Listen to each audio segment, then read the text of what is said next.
یاد رکھنا، جب اللہ تعالیٰ اپنے بندے کو اس کی مطلوبہ منزل تک لے جانا چاہتا ہے تو یہ ایک خفیہ نشانی پہلے دکھاتا ہے۔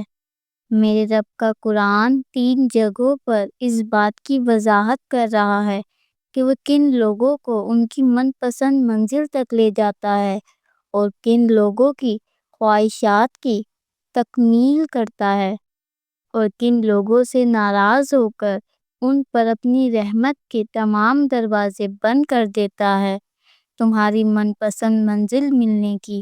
پہلی اور بڑی نشانی تو یہ ہے اپنی سوچنے کی طاقت کو بروئے کار لا کر اپنی کمزوریوں سے آشنا ہونے لگتے ہو اور مسلسل علم اور حکمت سے ایک اعلیٰ طاقت کے ساتھ اپنے ہدف کو حاصل کرنے کی کوشش کرتے ہو، تو اللہ تمہیں تمہاری مطلوبہ سمت کی طرف موڑ کر اس راستے کی راہ ہموار کرنے لگتا ہے جو تمہاری پسندیدہ ہے، کیونکہ مقصد کا احساس ہی تم میں تکمیل کا احساس پیدا کرتا ہے جو تمہارے لیے نئے راستے کھول دیتا ہے، اور پھر وہ رحمان تمہیں ایسے ناممکن وسیلوں سے عطا کرتا ہے کہ جس کا تم گمان بھی نہ رکھتے ہو۔ اللہ قرآن میں خود تم سے مخاطب ہے، اے میرے بندے، بے شک تمہارے رب کی نظر سے کچھ غائب نہیں، وہ تمہارے ساتھ ہے، اور عنقریب وہ تمہیں ایک بہترین راہ دکھائے گا۔ اور اگر تم چاہتے ہو کہ اللہ جلد تمہیں تمہاری مطلوبہ منزل تک لے جائے تو ایک بات ذہن نشین کر لو کہ خوف سے کبھی تمہارا مستقبل نہیں بنتا، بلکہ تمہارا ایک اچھا دل اور مطمئن قلب کامیابی کے بازو ہیں جو تمہیں ہر وہ مسرت عطا کرتے ہیں جس کی تم تمنا کرتے ہو۔ اور اگر تم یہ سوچ رہے ہو کہ اللہ تمہاری من پسند منزل پر کب لے جائے گا اور اپنا کن کب فرماتا ہے، اس کی کیا نشانی ہے، تو سنو، جب تم اپنی ہر طلب سے لا طلب ہو کر اللہ کے ساتھ ایک مستقل اور مخلصانہ رویے کو برقرار رکھتے ہوئے دعا مانگتے ہو اور اپنے تمام تر معاملات میں لوگوں کے ساتھ عدل اور ہمدردی کو ترجیح دینے لگتے ہو اور اپنی ذات سے کسی کی حق تلفی نہیں کرتے، تو اللہ رب العزت بھی تمہارے ساتھ بڑی بھلائی کا معاملہ کرتا ہے، کیونکہ جب تمہارا دل صاف ہوتا ہے نا تو اللہ خود بڑھ کر تمہارا ساتھ دیتا ہے اور تمہارے راستے میں آسانی پیدا کرتا ہے۔ ایک حدیث سے ثابت ہے کہ نبی کریم صلی اللہ علیہ وآلہ وسلم نے فرمایا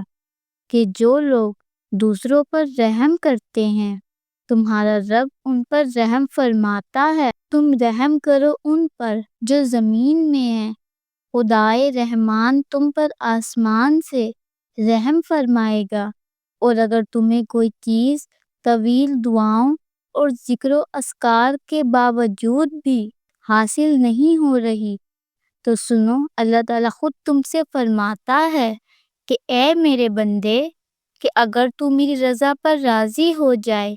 کہ اے اللہ جو تو دینا چاہتا ہے میں اسی پر راضی ہوں، تو وہ فرماتا ہے کہ میں تجھے وہ بھی دوں گا جو تو اپنے لیے چاہتا ہے۔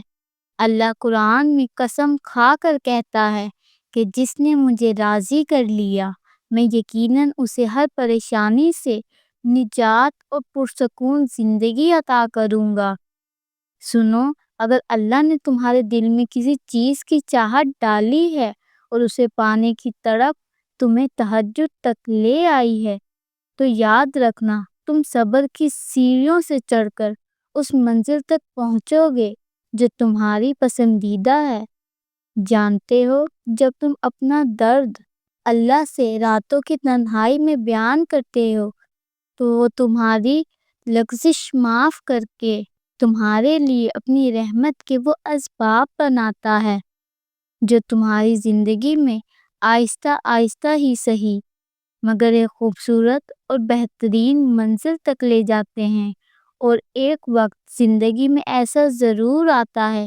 کہ دعا تو بہت دور کی بات ہے، انسان صرف سوچتا ہے اور اللہ نواز دیتا ہے۔ تم دیکھنا ان قریب تم اپنی آنکھوں سے اپنی زندگی کو بدلتا دیکھو گے۔ وہ ان قریب تمہیں ایک خوبصورت منزل پر لے جانے والا ہے انشاءاللہ۔ میری دلی دعا ہے اللہ آپ سب کی دعاؤں کو قبول فرمائے اور آپ کو آپ کی منزل تک لے جائے، آمین۔ پیارے ویورز، اگر آپ کو میری ویڈیو پسند آئی ہو تو ویڈیو کو لائک اور کمنٹ کر کے ضرور بتائیے گا، اور اس طرح کی مزید ویڈیوز دیکھنے کے لیے میرے چینل کو بھی ضرور سبسکرائب کیجیے گا۔ جزاک اللہ۔